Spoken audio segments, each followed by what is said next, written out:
নমস্কার, সপ্তনাভিক নিউজ নেটওয়ার্কে স্বাগত। 4 দফা দাবি জানিয়ে এদিন সিজিও কমপ্লেক্সের সামনে জমায়েতের পর মিছিল করে স্বাস্থ্য ভবনের দিকে এগিয়ে যান জুনিয়র চিকিৎসকেরা। তাদের সঙ্গে এই মিছিলে অংশগ্রহণ করেছিলেন সিনিয়র ডাক্তারেরাও। শান্তিপূর্ণভাবে মিছিল হলেও এরপর স্বাস্থ্য দপ্তরে ডেপুটেশন জমা দেওয়ার জন্য যান চিকিৎসকদের একটি 40 জনের প্রতিনিধি দল। ঊর্ধ্বতন কর্তৃপক্ষের সঙ্গে দীর্ঘক্ষণ বৈঠক চললেও তবে সেই বৈঠক ফলপ্রসূ হয়নি বলে জানালেন চিকিৎসকেরা।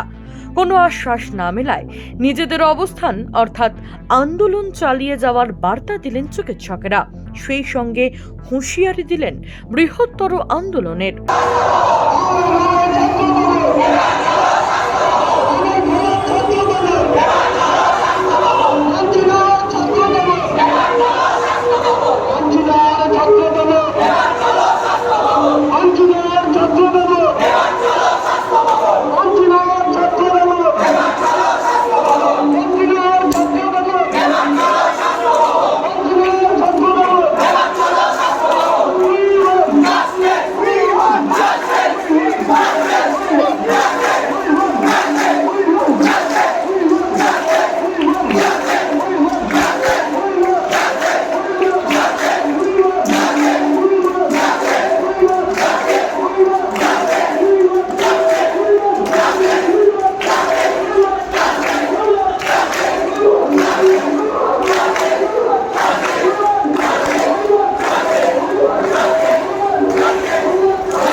পশ্চিমবঙ্গের প্রত্যেকটা মেডিকেল কলেজ হাসপাতালের সমস্ত জুনিয়র ডাক্তাররা মিলে আজকে এই স্বাস্থ্য ভবনে কিছু প্রশ্নের উত্তর জানতে এবং কয়েকটা দাবি নিয়ে এসেছিলাম।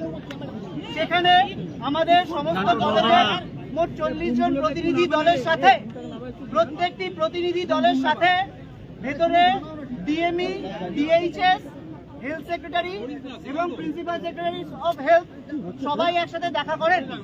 আমরা এখানে এসেছিলাম নির্দিষ্ট কিছু দাবি নিয়ে। আমরা কোনো জাস্টিসের প্রশ্নে স্বাস্থ্য ভবনের কাছে আসিনি, কেননা আমরা জানি যে জাস্টিসের যে প্রশ্নটি সেটি অলরেডি কোর্টের তত্ত্বাবধানে রয়েছে, সিবিআই কাজ চলছে। আমাদের যে দ্বিতীয় দাবি ছিল যে সেই দিন রাতে যারা প্রিন্সিপাল, তৎকালীন প্রিন্সিপাল, তৎকালীন এমএসডিপি ডিন এবং তারা এবং 14 তারিখ অ্যাটাকের সময় যে প্রিন্সিপাল ছিলেন তাদের প্রশাসনিক ব্যর্থতার দায় নিয়ে তাদেরকে আর কোনোভাবেই তাদেরকে প্রশাসনিক ব্যর্থতার দায় নিয়ে সবাইকে যে পদত্যাগের যে দাবি আমরা করেছিলাম সেই ব্যাপারে স্বাস্থ্য ভবনের কি উত্তর, এবং ভবিষ্যতে তাদের যাতে কোনোভাবেই কোনো জায়গাকার প্রশাসনিক কোনো পদে না রাখা হয় তার যে ন্যায্য দাবি আমরা প্রথম দিন থেকে রেখে এসেছি সেটি আমরা রাখি। খুব আশ্চর্যজনক ভাবে প্রথমে জানানো হয় যে এই দাবিগুলো প্রথম যে তারা নোট ডাউন করলেন যে হ্যাঁ আচ্ছা প্রথম তাহলে তোমাদের কথা আমরা কনসিডার করছি। আমরা বলি যে আমরা 1 ঘন্টা সময় দিচ্ছি, আপনারা প্লিজ নিজেরা আলোচনা করুন। এবং বর্তমান প্রিন্সিপাল আরজি করে বর্তমান প্রিন্সিপাল সুরিতা পাল যিনি দায়িত্ব এড়িয়ে যাচ্ছেন, 14 তারিখের প্ল্যান মব অ্যাটাকের পর তিনি আর হসপিটালে আসছেন না। আমাদের অভিভাবক যিনি আসছেন না, অথচ আমাদের জুনিয়র ডাক্তাররা বলছেন যে তোমরা তো সেফ, তোমরা এসো। এই গোটাটার উত্তর চেয়ে আমরা এসেছিলাম, কিন্তু যা ওই গোটা বৈঠকে যেটুকু থেকে আমাদের যে মনে হয়েছে যে স্বাস্থ্য ভবন অযথা প্রশাসনিক জটিলতার দোহাই দেখিয়ে ব্যাপারটিকে দীর্ঘায়িত করতে চাইছেন এবং আমাদের এটা স্পষ্টতই মনে হয়েছে কোনো একটা চাপের কাছে স্বাস্থ্য ভবনে অসহায় যে আমাদের এই সামান্য দাবিটুকু আমরা জাস্টিস চাইতে আজকে স্বাস্থ্য ভবনে আসিনি। আমরা চেয়েছিলাম যে আমাদের যে সামান্য দাবি ছিল যে এই যে পদগুলোতে যে লোকগুলো ছিলেন তাদের যাতে প্রশাসনিক ব্যর্থতার দায় স্বাস্থ্য ভবন স্বীকার করুক এবং তাদের যাতে আর কোনোভাবেই কোনোদিন প্রশাসনিক পদে না রাখা হয়।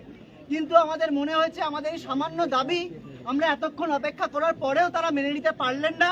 ওনারা ভার্বাল অ্যাসিউরেন্স দিয়েছেন যে দেখছি দেখবো, কিন্তু আমাদের মনে হয়েছে যে স্বাস্থ্য ভবন কোনো একটা ভাবে অসহায়। তো আজকে আমরা স্বাস্থ্য ভবনের সাথে এই বৈঠকে অত্যন্ত হতাশ এবং আমরা বারবার জানাতে চাইছি আমাদের ন্যায় বিচারের যে আন্দোলন সেই আন্দোলন কিন্তু আমরা একইভাবে চালিয়ে যাব। পরবর্তী কি পদক্ষেপ কি সিদ্ধান্ত নেবেন? আপনারা 1 ঘন্টা আলটিমেটাম দিয়েছিলেন কি এখন তাদেরকে পদ থেকে সরানো বা অপসারণের। আমরা 1 ঘন্টা আলটিমেটাম পদত্যাগ দিয়েছিলাম, ওনারা বলেছিলেন আমরা দেখছি। আমরা 1 ঘন্টা পর দেখলাম কোনো সদুত্তর তারা দিতে পারছেন না। আমরা এখান থেকে বেরিয়ে এসেছি। আমাদের মনে হয়েছে ওখানে আরো বেশি আলোচনা করে দীর্ঘায়িত করা আমাদের আন্দোলনের সময় নষ্ট। ছোট মতবর সাবনাভিক নিউজ কলকাতা। সমস্ত খবরের আপডেট পেতে লাইক করে সাবস্ক্রাইব করুন সাবনাভিক নিউজ। সেই সঙ্গে বেল বাটন প্রেস করতে ভুলবেন না। আপনাদের একটা সাবস্ক্রিপশন আমাদের জন্য অত্যন্ত মূল্যবান। জয় হিন্দ।